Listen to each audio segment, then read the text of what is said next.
Ya, terima kasih untuk hari ini. Saya atas nama Daniel Damukaya ingin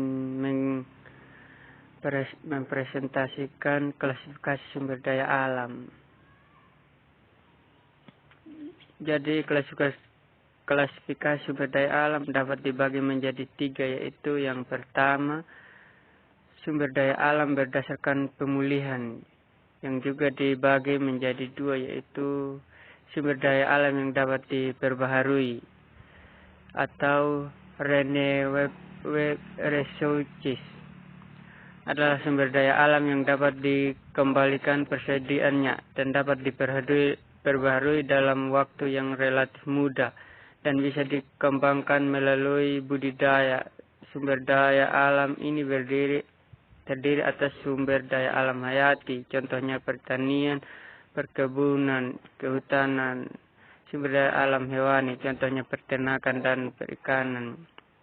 Jadi ada juga sumber daya alam yang tidak dapat diperbaharui atau renewable resources, adalah sumber daya alam yang tidak dapat dipulihkan sama sekali dikarenakan pembentukannya sangat lambat bila dibandingkan dengan umur manusia, serta jumlah sumber daya alam ini relatif statis. Contohnya bahan mineral, batu bara, minyak bumi, gas alam. Jadi sumber daya alam yang tidak dapat diperbaharui itu, ketika bisa diperbaharui itu membutuhkan waktu yang sangat lama.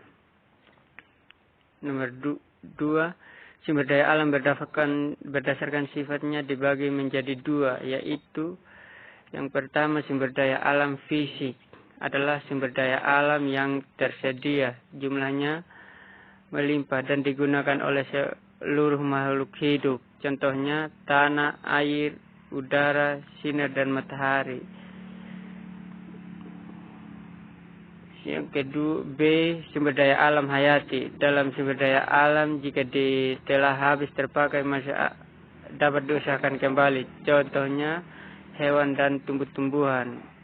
Yang 3, sumber daya alam berdasarkan lokasinya dibagi menjadi 2, yaitu sumber daya alam terestrial, adalah sumber daya alam yang terdapat di daratan, contohnya tanah, hutan, dan bahan galian. Sumber daya alam akuatik adalah sumber daya alam yang terdapat di perairan atau di dalam air, contohnya ikan, rumput laut, dan energi gelombang. Ya, demikian presentasi saya. Terima kasih. Shalom.